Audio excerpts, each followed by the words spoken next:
কর্ম এবং ফল। মানুষের স্বভাব হলো এটাই যে তিনি নিজের প্রত্যেক পরিশ্রমের প্রতিফল প্রার্থনা করেন। বেশিরভাগ সময় এই ফলাফলের চিন্তা করতে করতে, কল্পনা করতে করতে উনি কর্ম করতে থাকেন যে আমি এই কাজটা করলে এই ফল পাবো। সেই সব কল্পনা করতে থাকেন যা না তার হাতে আছে, না আছে অধিকার আর না আছে নিয়ন্ত্রণ। উনি শুধু নিজের কর্ম করতে পারেন। উনি কি ফল পাবেন তা তার হাতে কখনোই নেই। তাই আপনিও শুধুমাত্র কর্ম করতে থাকুন, ফলের চিন্তা করবেন না। মনে রাখবেন, শিকড় এবং শাখা যেভাবে একে অপরের সাথে জড়িয়ে, সেইভাবেই একে অপরের সাথে জড়িয়ে কর্ম এবং ফল। যেরকম কর্ম আপনি করবেন সেরকম ফল আপনি অবশ্যই পাবেন। তাই এই ফলের আশায় কর্মের সময় কখনোই নষ্ট করবেন না, কারণ যে ব্যক্তি সময় নষ্ট করেন, সময় সেই ব্যক্তিকে অবশ্যই নষ্ট করে দেয়। কর্ম করুন নিঃস্বার্থভাবে, ফলের চিন্তা করবেন না, আর আমার সাথে ভালোবেসে বলুন রাধা রাধা। কাল, আজ এবং কাল। আমাদের সমগ্র জীবন এই তিনটির আশেপাশেই ঘুরতে থাকে। আমরা সবসময় বিগত সময়ের বিষয়ে ভাবতে থাকি। অতীতে যদি আমাদের দ্বারা কোনো ভুল হয়, সেই বিষয়ে ভেবে ভেবে আমরা সবসময় অনুতাপ করতে থাকি। এটা উচিত নয়। দেখুন, অতীতের থেকে শিক্ষা লাভ করা অত্যন্ত আবশ্যক, কিন্তু সেই ভুল যাতে আবার না হয় সেই কাজটা কিন্তু আপনাকে বর্তমানেই করতে হবে, তাই না? দ্বিতীয় কথা, আমরা সবসময় ভাবি আগামী দিনের বিষয়ে, ভবিষ্যতের বিষয়ে। আমরা ভাবি যে কাল করে নেব, আজ এই কাজ করতে পারছি না, কোনো ব্যাপার নয়, কাল করে নেব। আজ কাজটা শুরু করতেই পারলাম না, কোনো ব্যাপার নয়, কাল করে নেব। আজকের দিনটাই ভালো ছিল না, কোনো ব্যাপার নয়, সেটা কাল করে নেব। ব্যাপারটা বুঝুন, আপনি নিজের সময় নষ্ট করছেন। দেখুন, এই যে কাল, তা কখনোই আপনার হাতে আসবে না। তাই যে কাজ করতে চান সেটা আজকেই করুন, অন্তত শুরুটা করুন। কারণ এই আগামী সময়, তা সবসময় আপনার থেকে এক কদম আগে থাকবে, একদিন এগিয়ে থাকবে। জানেন কেন? কারণ এই কাল আপনার জন্য অপেক্ষা করবে না, সেই জন্য আপনিও এর জন্য অপেক্ষা করবেন না। যা করার তা আজকেই শুরু করুন। কারণ যে বর্তমানে নিজের ভিত স্থাপন করেন না, ভবিষ্যৎকালে তার সুন্দর শক্তিশালী ভবন কখনো নির্মাণই হয় না। আসুন আর আমার সাথে ভালোবেসে বলুন রাধা রাধা। ধৈর্য। এই ধৈর্য কি কোনো গুণ, কোনো অনুভূতি, কোনো দৃষ্টিভঙ্গি? আমার জন্য ধৈর্য এক বাহন। আপনি হয়তো ভাবছেন, এ কেমন বাহন? বাহন তো ঘোড়া হতে পারে, হাতি হতে পারে, উটও হতে পারে, কিন্তু ধৈর্যকে বাহন বানানো মানে? চলুন আপনাকে একটা কথা বোঝাই। পৃথিবীতে এমন কোনো বাহন নেই যে তার আরোহীকে আছড়ে ফেলেনি। সেটা উট হোক বা হাতি হোক বা ঘোড়া হোক, চলতে চলতে কখনো নড়বড় করেই বসে। তারপর সেই আরোহী পরে কারোর পায়, তারপর পরে তার নিজের নজরে। কিন্তু ধৈর্যরূপী বাহন কখনো কাউকে ফেলে না, কখনো না। না সেই আরোহী কারোর পায়ে পড়ে, আর না তো নিজের নজরে। কারণ ধৈর্য আপনাকে বিবেক প্রদান করে, বিবেক আপনাকে পরিকল্পনায় সাহায্য করে, আর পরিকল্পনা প্রদান করে আপনাকে শক্তি, আপনার লক্ষ্যের দিকে অগ্রসর হওয়া। বুঝলেন? ধৈর্যকে সঙ্গে রাখুন, নিজেকে আরো ধৈর্যশীল করে তুলুন। এই ধৈর্যের সাহায্যে আরোহণ করে দেখুন কিভাবে এই বাহন আপনাকে আপনার গন্তব্যে পৌঁছে দেবে। রাধা রাধা। কথায় বলা হয়, জীবনে ভালোবাসাই হলো সুখের মূল। এটা সত্য। এবার প্রশ্ন হলো এটাই যে এই ভালোবাসা কার সাথে করা উচিত? যদি আপনি কিছুক্ষণের জন্য সুখ পেতে চান, তাহলে ভালোবাসুন নিজের রুচি মতো। যদি আপনি কিছুদিনের জন্য সুখ পেতে চান, ভালোবাসুন নিজের বন্ধুদের। যদি আপনি কয়েক মাসের জন্য, কয়েক বছর বা অনেক বছরের জন্য সুখী হতে চান, তাহলে ভালোবাসুন নিজের পরিবারকে, মাতা পিতা, নিজের সন্তান, স্বামী স্ত্রী, নিজের আত্মীয়দের। কিন্তু যদি আপনি চিরকালের জন্য সুখী হতে চান, তাহলে ভালোবাসতে হবে শুধু নিজের কর্মগুলিকে। কারণ সম্পর্ক যেমনই হোক না কেন, কখনো না কখনো ভেঙে যাবেই। এই সংসার হলো এমনই যে যাদের সঙ্গ আমরা পাই, তাদের সঙ্গ একদিন ত্যাগ করতে হয়। শুধু কর্মই হলো এমন এক সঙ্গ যা কখনো আপনাকে ত্যাগ করবে না। আপনার মৃত্যুর পরেও এই কর্ম আপনাকে বাঁচিয়ে রাখবে। তাই সবসময় মনে রাখবেন, এই কর্ম ধর্ম মনে করে পালন করা উচিত। জীবনের শেষ মুহূর্ত পর্যন্ত কর্মকে ভালোবাসুন, জীবনের শেষ মুহূর্ত পর্যন্ত সুখে থাকবেন। আর আমি তো সবসময় বলি, শুধু কর্ম করতে থাকো, ফলের চিন্তা করো না। তাহলে আসুন আর আমার সাথে ভালোবেসে বলুন, রাধা রাধা। জীবনে ক্ষমা চাওয়া তাও কিছুটা সহজ, ক্ষমা করতে পারা অত্যন্ত কঠিন। ক্ষমা 2 অক্ষরের এই শব্দ হতে পারে, কিন্তু অত্যন্ত বড় এই শব্দ, অত্যন্ত গুরুত্বপূর্ণ এই শব্দ। কখনো কখনো অন্য কাউকে ক্ষমা করে দেওয়া তাও কিছুটা সহজ কাজ, কিন্তু নিজেকে ক্ষমা করতে পারা অত্যন্ত কঠিন হয়ে দাঁড়ায়। অতীতে যদি আমাদের এমন কোনো ভুল হয় যে কারণে আমরা নিজেকে ক্ষমা করতে পারি না, অনেক সময় এমন কিছু ভুল করে বসি যে বিষয় শুধু আমরাই জানি, কিন্তু আমরা নিজেকে ক্ষমাই করতে পারি না। আর আমাদের বিকাশ সেখানেই স্তব্ধ হয়ে যায়। কারণ যদি আপনি ক্ষমা করতে না শেখেন, নিজেকে ক্ষমা যদি না করতে পারেন, তাহলে তা আপনার জীবনের সবথেকে বড় বাধা হয়ে দাঁড়াবে। সেই জন্য জীবনে অবশ্যই শিখুন যে কিভাবে নিজেকে ক্ষমা করতে হয়, আর শিখুন যে আগের করা ভুল আবার কি করে না করা যেতে পারে। এই মন হালকা হবে আর প্রসন্ন হয়ে বলবে, রাধা রাধা। আমি অনেক মানুষকে এটা বলতে শুনেছি যে মানুষ মানেই ভুলের বাক্স, মানুষ নাকি ভুলে ভর্তি পুতুল। আর এটাই সত্যি। দেখুন, ভুল কার দ্বারা হয় না, প্রত্যেকের দ্বারা হয়। আর একটা নয়, অনেক ভুল হয়। কিন্তু মনে রাখবেন, তাদের বস্ত্রতেই কাদা লাগে যারা কাদা পরিষ্কার করার প্রচেষ্টা করেন। তাহলে যেখানে চেষ্টা আছে সেখানে ভুল তো হবেই। এবারে যদি আপনি কোনো নতুন সংকল্প করতে যান, কোনো বড় কাজ করতে যান, আর আপনার দ্বারা কোনো ভুল হয়ে যায়, তাহলে কোনো ব্যাপার নয়, তার জন্য পস্তাবেন না। নিজের ভুলটাকে চিনুন, তাকে বুঝুন, তাকে শুধরাবার চেষ্টা করুন। আর সব থেকে জরুরি কথা, নিজের ভুল থেকে শিখুন। তাদের হাত থেকেই রক্তপাত হয় যারা কাঁটার মধ্যে লুকোনো ফুলকে খোঁজার চেষ্টা করে।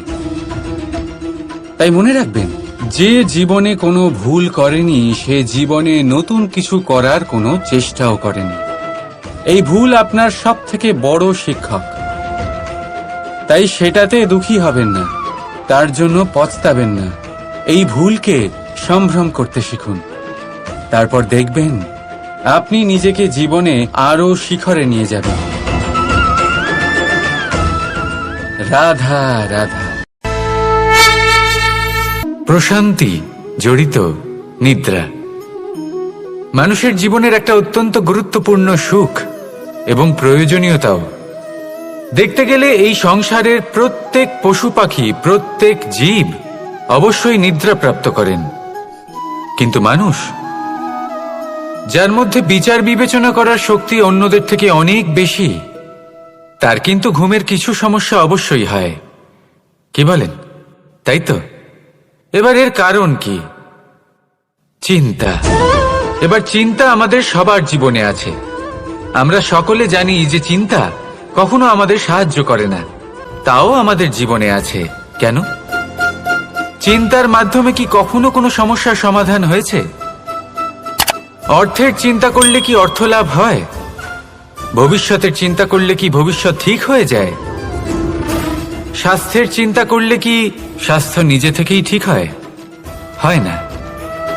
তাহলে এই সব কিছু থেকে আমাদের একটা ছোট্ট শিক্ষা অবশ্যই লাভ করা উচিত। আপনিও আপনার কাঁধ থেকে চিন্তার এই বোঝা নামিয়ে ফেলুন। আর এই সব ইচ্ছে একত্রিত হয়ে আমাদের মনে চিন্তা উৎপন্ন করে। তাই এই চিন্তাগুলিকে ত্যাগ করুন। প্রকৃতির প্রেমের ওপর বিশ্বাস রাখুন। মনে রাখবেন, যিনি চিন্তামুক্ত হবেন তিনি চিতামুক্ত হবেন। সুখের নিদ্রা প্রাপ্ত করুন, আর নিদ্রায় যাবার আগে আমার সাথে ভালোবেসে বলুন, রাধা রাধা। কখনো কখনো আমরা ভাবি যে কোনো ব্যক্তি যিনি ধর্মের পথে চলেছেন, যদি তার দ্বারা কোনো ভুল হয়ে থাকে তাহলে নিয়তি তাকে সেই মুহূর্তেই কঠোর শাস্তি দেন। কিন্তু সেই সব মানুষ যারা সংসারের সবথেকে বড় অধর্মী, বহু নিকৃষ্ট মানের কাজ করেন, তাদের নিয়তি অনেক সুযোগ দেন।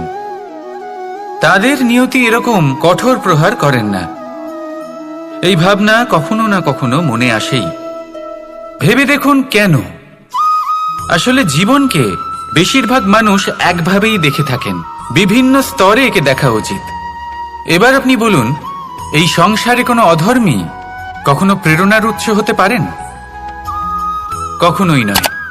যে মানুষ নিজের আত্মাকে মলিন করে ফেলেছেন, তিনি এই সংসারকে কিভাবে প্রেরণা যোগাবেন?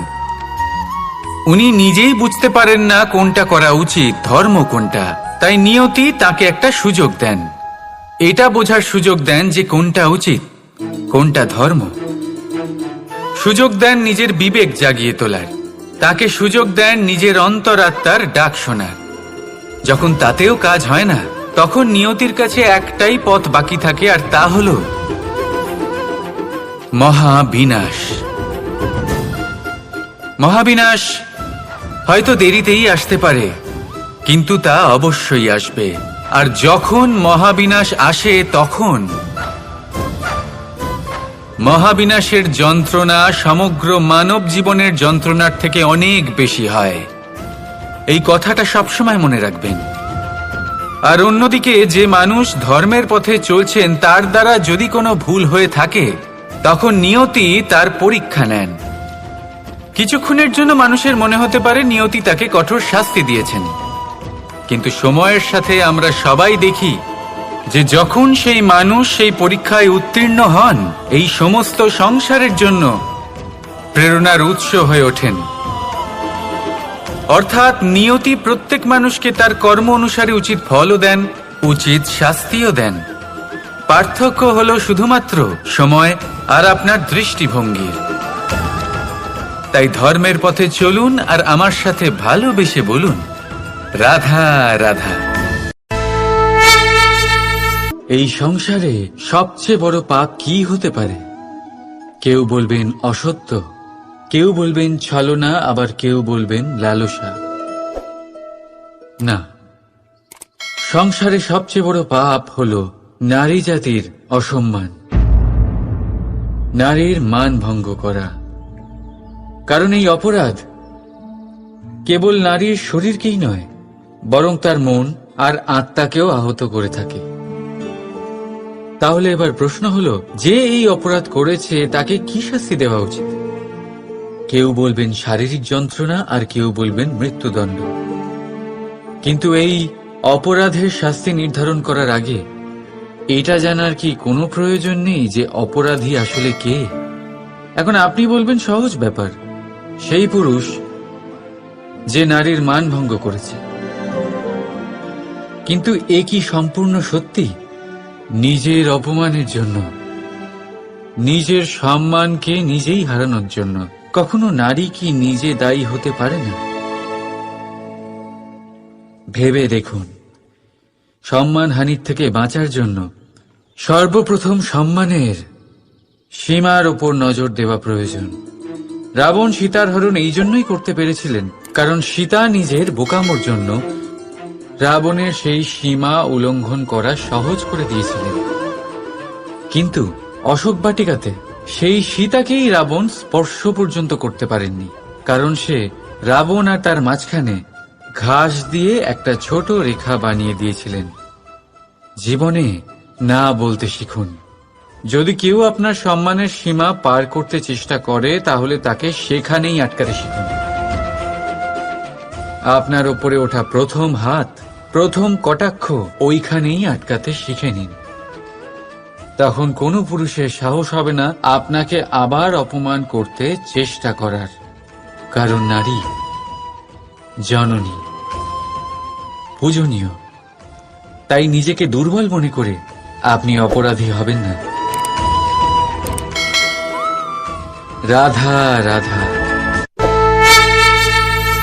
আমাদের জীবনে অত্যন্ত গুরুত্বপূর্ণ একটা আশা বসবাস করে, বিশ্বাসের রূপে। বিশ্বাস যা আমরা ঈশ্বরের ওপর করি, ভাগ্য, প্রারব্ধের ওপর করি, নিয়তির ওপর করি। যখনই ভালো কিছু হয় আমরা বলি এ হলো ঈশ্বরের দয়া, যখন খারাপ কিছু হয় আমরা বলি এ হলো ঈশ্বরের মায়া। কখনো ঈশ্বর বা ভাগ্য বা প্রারব্ধ বা নিয়তি। আপনি নিজে কোথায় তা কখনো ভেবেছেন? আপনি বিশ্বাস করছেন ঈশ্বরের উপর, প্রারব্ধের উপর, কখনো নিজের উপর করেছেন? আমি আপনাকে একটা সহজ কথা বলি, যদি আপনি ঈশ্বরের উপর বিশ্বাস রাখেন, শুধুই ঈশ্বরের উপর বিশ্বাস, তাহলে আপনি সেটাই পাবেন যেটা আপনার ভাগ্যে লেখা রয়েছে। কিন্তু যদি আপনি নিজের উপর বিশ্বাস রাখেন, আত্মবিশ্বাস রাখতে শেখেন, তাহলে ঈশ্বর আর নিয়তি দুজনে মিলে আপনার ভাগ্যে সেটাই লিখবে যা আপনি চাইছেন। তাই মনে রাখবেন, সাফল্যের পথ হলো এই বিশ্বাস। নিজের আত্মবিশ্বাসকে ধরে রাখতে শিখুন, দেখবেন আত্মা প্রসন্নতায় ভরে উঠবে। তাহলে আসুন এই প্রসন্ন ভাব নিয়েই বলুন রাধা রাধা। মানুষ সর্বদা এটা বিশ্বাস করে তাকে ওপরে উঠতে হবে, ওপরে, আরো ওপরে উঠতে হবে। কিন্তু আসল বিষয় হলো যে যতক্ষণ না আপনি চূড়ায় পৌঁছবেন, ওপরে উঠে আপনি আনন্দ পাবেন না। এবারে দেখুন এই বৃষ্টি যখন এই আকাশ থেকে পড়ে তখন এই ধরাও তাকে স্বাগত জানায়, কারণ বৃষ্টি পড়ে এই ধরার তৃষ্ণা মেটাবার জন্য। বৃষ্টি এলে বন জঙ্গল আনন্দে নেচে ওঠে, ময়ূরপঙ্খী নেচে ওঠে, গান করে। এই কারণে নয় যে বৃষ্টি পড়েছে, এই কারণে যে বৃষ্টি কোনো ভাব নিয়ে পড়েছে। কিন্তু তার বদলে যদি আকাশ থেকে বজ্র বিদ্যুৎ সহ বৃষ্টি পড়ে, এই প্রকৃতি ভয়ভীত হয়ে যায়। অর্থাৎ এই ভাব অত্যন্ত গুরুত্বপূর্ণ। সর্বপ্রথম এই ভাবটা দেখবেন, আর যদি তাতে ভালোবাসা থাকে তাহলে বুঝবেন সব কিছু শুভ হবে। রাধা রাধা। যখনই আমরা কোনো বৃক্ষকে দেখি, সবার আগে আমাদের দৃষ্টি যায় সেটার ফুলের দিকে, সবুজ পাতার দিকে, রসালো ফলের দিকে। কিন্তু সেই কঠোর, সেই নিঃস্বার্থ শিকড়, তার দিকে আমরা একবারও তাকাই না। এবার এটার অর্থ হলো এই যে বলিদান দিল, যে ওই বৃক্ষের তলদেশে আছে, ওই বৃক্ষের বৃদ্ধি ঘটিয়েছে, তার কোনো মূল্যই নেই। না, মনে রাখবেন, যখনই আমরা কোনো বৃক্ষকে জল প্রদান করি, সেটার পাতা, ফুল বা ফলকে নয়, সেটার শিকড়কে প্রদান করি। যখনই আমরা কোনো বৃক্ষকে পুজো করি, এই ফুল, এই তিলক আমরা তার শিকড়কে অর্পণ করি। অর্থাৎ কোথাও না কোথাও জ্ঞানে অজ্ঞানে এই প্রকৃতি আপনাকে সেই সম্মান দেয় যেটার আপনি যোগ্য।